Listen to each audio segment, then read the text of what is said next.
This is the fifth estate winning headlines, your media police post, coming to you from Nairobi, Kenya, from the Fort Hall School of Government. In this segment, we summarize some of the headlines that you may have missed this morning, but we also take a look at some of the political pieces that we call cartoons in this country. Today is the 9th of November, 2022, and I am 2M. I am DK. And I am 2J. And in case you missed today's headlines, here they are. In the Daily Nation, storm over plot to end term limits. In the Standard, storm over presidential limit. In the Star, term limits, UDA disowns Fafi MP's plan. And in the People Daily, Boda Boda gang attacks rise sharply. Wow, all right. In politics, a rumor is never confirmed until it is denied. This is what Otto von Bismarck taught us, the man who unified Germany. This week, a greenhorn politician from Fafi constituency took a microphone in full glare of cameras. He told us a rumor. He told us that UDA MPs are planning to abolish the two-term limit for the presidency. Then the entire UDA brigade lambasted the greenhorn and denied the rumor. And this was confirmation that the MP was right. Once upon a time, there was a Kikuyu who owed a Somalian some money. But due to drought in Gatondo, he was unable to repay in good time. He kept dodging the Somalian, giving him fake promises. One day, the Somalian developed temper. He grabbed a Somalian sword and headed straight to the house of this Kikuyu. When the Kikuyu saw him approaching the gate, he told his son, a little one, to go meet him. He further instructed the son to tell the Somalian that he was not at home. So the young boy went and stood by the gate as instructed by the father. When the Somalian arrived, he asked the boy, "Is your father at home?" And then innocently the boy replied, "Yes, Daddy is home, but he told me to tell you that he's not at home." Like this boy, the Greenhorn MP has revealed the truth. That was after only 2 months in office, Ruto wants to extend his term. And no matter how much UDA denies it, the innocence of this greenhorn has exposed the scheme. In fact, when Museveni, Kagame, and other dictators wanted to extend their terms, they sent a boy to start the rumor. Then the big boys denied it. And then they extended their terms. And then, so the rest is history. Yes. But there is a flip side to this. What if Ruto and Uhuru are behind this plot? This might sound crazy, but remember that Moi told us that KANU will rule for 100 years in different shapes and forms. If the term limit is removed, Uhuru Kenyatta can run again. And at 61 years, he is still young. In fact, he can run 3 times before he hits the proposed age of 75. And therefore, we ask, what if the Kumi contract between Ruto and Uhuru is still at play, but with reducing balance? If Ruto does 10 years, he will be 65 in 2032. Then he can hand over to Uhuru, who will be 71. After 5 years in office, Uhuru will not qualify to run because he will be 76. But Ruto will be 70 and he will run for another 5 years. Question is this a plot? Good people, this is what we call dynasties. They stay and stay forever in power. Oh gosh. Now, country needs to remember that William Ruto has the blueprint for a failed referendum courtesy BBI. And this means that he knows what to do and what not to do to run a clean campaign. First rule, and Uhuru's fatal mistake, do not spearhead the change yourself. Is this, as DK is telling us, where Yakub comes in? A random MP with no history. Is he being used to test the waters on public approval? And should we assume that this is a plan that will see the light of day? And if it succeeds, is it because Kenyans do not read? We are victims of recency bias. We have forgotten by design or by recklessness the days of Arap Moi. This bias means that we are more likely to favor recent events over historical ones. So could this be the perfect opportunity for Raila to breathe life into the opposition by poisoning the public against any term limit conversation? If so, Baba must study the BBI ruling to understand where Ruto is going. He must also assume that everything is against him. Parliament, Senate, and the judiciary. Yes. He is headed for an uphill battle. But what are Raila's options? We see two that are envisioned by Articles 256 and 257 of the Constitution. One is to use Parliament. According to Article 256, a bill to amend the Constitution must be approved by 2/3 of Parliament. But no one has the numbers. On top of it, amending presidential functions requires an amendment by popular initiative. Therefore, if Baba cannot poison Parliament against this proposal, he must poison the people. This is option 2. Raila must beat President Ruto at his own game before a referendum can happen. If Ruto's only avenue to increase term limits is under Article 257, Baba must take the conversation to the people and prime the ground to reject it even before it has legs. Now, the objective is not for Baba to kickstart his own no referendum, but to make this kind of constitutional change so unpopular and so scary that it dies before it lives. Our brother, Bobi Wine of Uganda, gave a warning on Twitter. He said, "Dear Kenyans, be vigilant. Save your country from Museveniism." This may come off as a lone MP making a ridiculous suggestion, but this is how it starts. Exactly how Museveni began schemes to remove term and age limits. Defend your constitution before it's too weak to defend you. Now, if Baba wants to lead the opposition charge, he must take the warning of Bobi Wine and use it as ammunition, and model himself as a defender of the constitution. Maybe even using some Trump-inspired tactics from the 2020 US election. Now, before the results were announced, Republican fanatics around the country were hit with shock. They had been in the lead all over the country until mail-in ballots were counted. Now, these mail-in ballots were primarily used by Democrats during the COVID lockdown. But when these votes started to soar in, Republicans saw their fate. Their only option was to panic and request a stop to the count of the votes because they believed that stealing was underway. As we know, this didn't work, and Biden was declared the winner.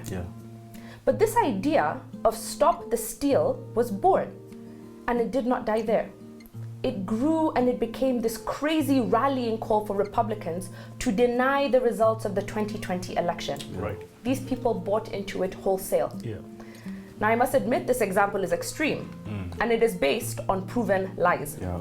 But the opposition principle remains the same. When something is so deeply rejected by the public, don't let it die. Fuel the flame of that sentiment and use it to your advantage. The Republican Party pushed this stop the steal narrative for 2.5 years so successfully that just this week, they have won their midterm elections. Surely, there's something to be learned here. But I could be completely wrong. Wrong to assume that this is what Baba wants to do. Maybe he's in on this in a way that isn't clear yet. Is this why Baba hasn't made a comment on Yakub's proposal? The silence is suspiciously deafening. And that's exactly what I thought. Now, the UDA MP told country that UDA will draft a motion to remove term limits. We want to tell that MP, if William Ruto wanted to remove term limits, he would use a more fashionable path. But before we tell you the path Ruto would take in expunging term limits, allow us to tell you a story. On July 15th, 2016, in Istanbul, Turkey, a faction of the Turkish military launched a coordinated attempt to topple President Recep Tayyip Erdogan's government. Military tanks hit the street as Turkey's Air Force fighter jets bombed parliament. The chairman of the Joint Chiefs of Staff, Hulusi Akar, the equivalent of CDF Robert Kiboshi, was taken captive by his security detail.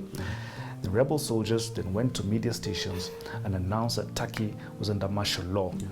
But in just 3 hours, pro-Erdogan troops and police countered the coup plotters and retook back the state. Out of nowhere, Erdogan had seemingly defeated the coup plotters. And when Erdogan came out to address country, he said the coup was a gift from God. Shortly after, Erdogan suspended the constitution and declared a state of emergency. The state of emergency allowed President Erdogan and his cabinet to pass laws by bypassing parliament. And because the constitution was suspended, the constitutional court could not adjudicate on whether the laws passed by the executive were constitutional or unconstitutional. He, in effect, ruled by decree. Almost a year later, he called for a referendum to extend his powers and term limits. And voila, just like that, his term that was to end in 2024 is now set for 2029. Wow. Question is, who's the beneficiary of the coup in Turkey? And the answer is Erdogan. Why did Erdogan call the coup a gift from God in the first place? Our hypothesis is because Erdogan did the coup on himself. Now, am I in any way suggesting that Ruto will do a coup on himself? No. I mean, how can he? But I have a final thought. If it is true Ruto wants term limits removed, who tells you that Raila is not part of the plan? Who tells you that Ruto's plan is not to make Raila ceremonial president and make himself executive prime minister? And lastly, as Tujay asked, ask yourself why Baba has not condemned UDA's plan to expunge term limits. For a person who, loves to talk, he's been awfully quiet. But Right? Baba will have to wait until Been very quiet. 2032. He'll be 19. Yes. So on that note, we have a 3-part criteria that we use to judge the headlines by. We ask ourselves, is the headline topical or speculative, repetitive or groundbreaking, and finally, thoughtful or just plain lazy? So, first we must isolate the Daily Nation and the Standard. There seems to be some kind of communication of thought over this storm over presidential term limits. How is it that two of the major media houses have the same headline? Plagiarism or a lack of thought. So for that, for plagiarism in fact, we toss them both. Tells you they probably are the same professor. Do journalists have professors? All right. The Star, term limits, UDA disowns Fafi MP's plan. I think that we have given sufficient analysis and therefore we render the Star irrelevant. Finally, we look at the People Daily. Boda Boda gang attacks rise sharply. Very interesting story. So the Star, the People Daily says how about 1,500 Boda Boda gentlemen and gentle lady have been arrested in connection with various attacks. I don't know what this means, but it's curious how crisis after crisis or issue after issue keeps compounding the Ruto government. What do you say, Jens? If a young man, I don't know whether you saw the young man that died, I think he was stabbed by Boda Boda people, I think it was Ridgeways, I think. This, to me, has got to do with the disbanding of DCI crack units. Say it as you may, these crack units take out these thugs, right? Now, the moment I think they were disbanded, they got a little bit brief, these Boda Boda guys. And I think that's why crime has shot up. Of course, with the high cost of living and everything. But high cost of living should never be a reason for anyone to rob anyone. Criminals and security operators work hand in hand. When the cat is not there, the mice will play. And I think that is what Tuem is trying to say. But on the flip side, remember the Ruto government has said that hustlers are going to be taxed. Yes, so exactly. This could be a plot to raise money for taxes. So you must look at it from also, these guys are broke. Yeah, no, I think it comes from a place of desperation. I don't know if it necessarily has much to do with the lack of an IG being in place or that unit being disbanded, but more so to do with these hustlers who are yet to receive the promises that they were, told about. Let me tell you, in Brazil, these Boda Boda people, if there is a law. They have Boda Bodas in Brazil. Yeah, they have motorbikes. They're just normal motorbikes. They commit a crime, and a motorist sees a Boda Boda guy in Brazil doing a crime. They are allowed to go and hit them. So we have the complete opposite in Kenya. The bodabodas rule the roads. Yeah, you're allowed, if a boda guy robs you in Brazil, you take law in your car. Yeah. I guess now that we know there is a new IG in place, and we'll address that in the cartoons, maybe this will take a turn. So, do we have a winning headline from the People Daily? I think so. I think the story at least is intriguing enough that we should award it. Yeah, sure. All right, there you have it, a winning headline from the People Daily. On to the political pieces that we call cartoons, where we also have a 3-part criteria. Normally we ask ourselves a bunch of things, but today, do we like it? Do we not? I say let us start with the Daily Nation that tackles that IG story. Daily Nation, there you have a caricature of a person whose head is Parliament building. He's suing a police uniform. Next to him is a headless Inspector General, and the General's blazer has Kwame printed on it. And if you notice, the man with the head of Parliament, he's wearing a yellow tie. Yeah. And I think that speaks to the capture or majority that UD or Kenya Kwanza has. And the door behind it? The door behind it is a Joint Senate National Assembly Police IG interview. I think the context of this is recent, and we want to congratulate him. Japhet Kome, new police IG, just been confirmed by Parliament as our new IG. Yep.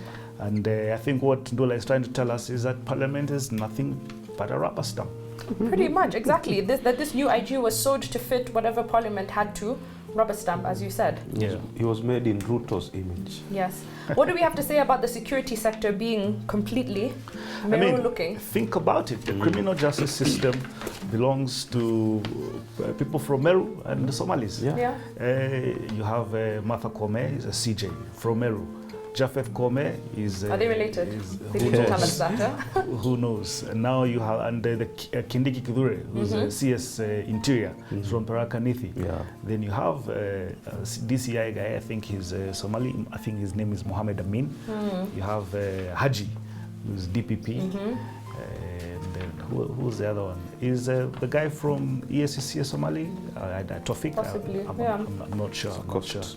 So it tells you Ruto has a preference for Merus and Somalis to whip up. Yes, I hope you'll understand why soon. Though maybe we do applaud him for having a lot of regional balance like never seen before, right? Balance. Balance. All right, let's park this cartoon while we take a look at the Star. So the Star is a caricature of President William Ruto, yet to sit, and behind there is this Yakub, the guy who's taken all the media headlines, and it's showing that he's trying to extend the seat of the president, more or less trying to paint the picture of the extension of the limit. And what I can read here is that where he's extending, he's not extending the sitting place. There's no pillow. There's no resting. pillow for President Ruto to sit. Yeah. And my question is, if Ruto sits on this, does this also, or rather also show that this could be Ruto's downfall?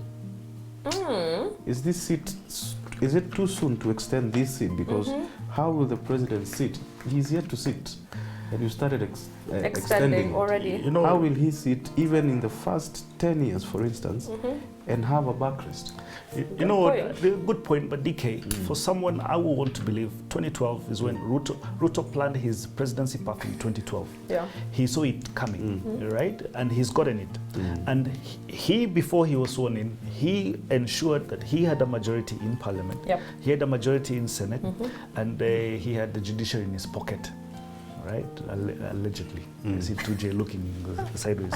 That is a man who has. A go, and changing the constitution for him, I think he's thought it through. He's thought it through, and as you rightly said, he's not going to make the same mistake as probably President Uhuru Kenyatta made in spearheading a constitutional change. As we wait to see. We do wait to see. Again, Ndula with his puns limited edition. Not so funny. All right, shall we park that or do we toss it? Again, I think we've done sufficient analysis that we can toss the Star cartoon. If we're all in agreement. Okay, finally we take a look at the Standard. Today we have Gamzo. And in the cartoon it depicts Wanjiko shackled to the cost of living. And Wanjiko is running with a giant pill called IMF austerity measures towards 27 kilometers. Wow. the next election. So the context here is that in agreement with the IMF, Kenya has been allowed to access a 5.2 billion shilling fund. 52. Yes, 52 billion. Yeah. But this comes with some caveats, and some of them are IMF wants state-owned enterprises restructured to make them efficient and reduce their dependence on the exchequer. Additionally, IMF would like Kenya to cut spending and raise taxes to ensure economic stability. Now, first of all, I thought debt was bad. No? Were we not told that? And now, okay. Anyway, we'll leave that for another day.